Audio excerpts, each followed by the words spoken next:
Hi welcome to Dhanya YouTube channel. தன்யாக்கு இன்றைக்கி என்ன ஃபுட் கொடுத்தோன்னு பார்க்கலாமா?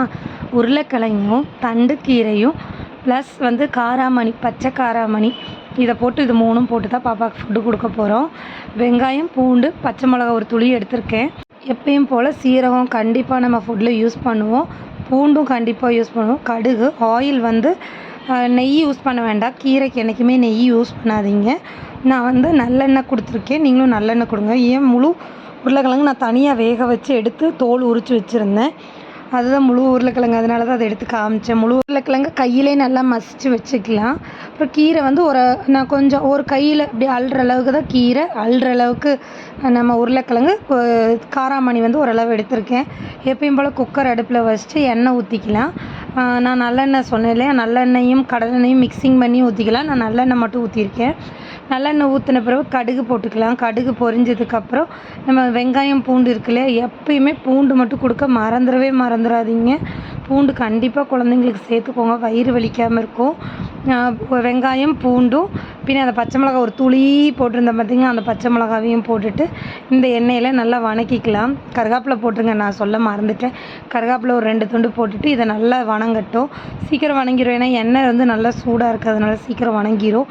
இதுக்கு முன்னாடி ஒரு தடவை நான் இந்த காராமணியை அந்த பீன்ஸ் கொடுத்து வீடியோ போட்டிருக்கேன். இப்போ அந்த காராமணி கொடுத்து வீடியோ போடுறேன். அது பச்சை, நார்மலாக நம்ம குழம்பு வைக்கிறது நல்லா காஞ்சி குட்டியாக இருக்கும். இது பச்சையாக இருக்கும்போது இந்தளவுக்கு நீளமாக இருக்கும். சீரகமும் போட்டுட்டு நல்லா அது வணங்கிடணும். இந்தளவுக்கு எப்பயுமே உங்களுக்கு தெரியும் நான் எந்தளவுக்கு வணக்குவேன்னு. இந்தளவுக்கு வணங்கின பிறகு கீரை போட்டுக்கலாம். கீரை போட்டதுக்கப்புறம் அந்த பயறு இருக்கு இல்லையா, அந்த பயரும் போட்டுக்கலாம். இதை ஒரு கிண்டிட்டு கிழங்கு போட்டுக்கலாம். இல்லை கிழங்க போட்டுட்டு மொத்தமாக கூட கிண்டிக்கலாம், பிரச்சனை இல்லை.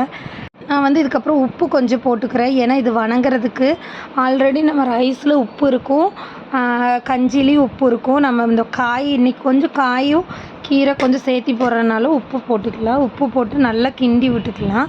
இதை நல்லா கிண்டினோன்னா நல்லா வணங்கினதுக்கப்புறம் இந்த கிழங்கு நல்லா மசிச்சு விட்ட கிழங்க நல்லா உதிரியாக போட்டு விட்டுட்டு இதை நல்லா மிக்ஸ் பண்ணி விட்டுக்கோங்க. மிக்ஸ் பண்ணிவிட்டு ஒரு 2 நிமிஷம் விடுங்க. ஏன்னா கிழங்கு அப்படி அதில் ஒட்ட ஆரம்பிச்சிடும். அதனால் நல்லா கிண்டி விட்டுட்டு ஒரு 2 நிமிஷத்துக்கு ஒருக்கா கிண்டி விட்டுட்டே இருங்க. கிண்டி விட்ட பிறகு கஞ்சி தண்ணி ஊற்றிக்கோங்க. கஞ்சி தண்ணினா அப்போது வச்ச சூடு கஞ்சி தண்ணியை இதில் ஊற்றிக்கோங்க. ஊற்றின பிறகு இது நல்லா கொதித்ததுக்கப்புறம் ரைஸ் போடுங்க. இப்போ மஞ்சத்தூள் போடணுன்னா போட்டுக்கலாம். நான் மஞ்சத்தூள் போடலை, கீரை அப்படின்னு சொல்லிட்டு மஞ்சத்தூள் போடல. ஏன்னா நான் கீரை வாஷ் பண்ணும் போதே மஞ்சத்தூள் ஒரு துளி போட்டு தான் வாஷ் பண்ணுவேன். ஏன்னா மண் அதெல்லாம் இருக்கக்கூடாது சொல்லிவிட்டு ஒரு 8 விசில் விட்டுட்டு நான் பாப்பா கொடுத்த 8 விசில் விட்டதுக்கப்புறம் இப்படி தான் இருந்துச்சு. பாப்பா இதை விரும்பி சாப்பிட்டுக்கிட்டா. எப்பயுமே உங்கள் குழந்தைங்களுக்கு எந்த ஃபுட்டு கொடுத்தாலும் வீக்லி ஒரு 2 டைம்ஸாவது கீரை கொடுத்துருங்க. தேங்க்யூ.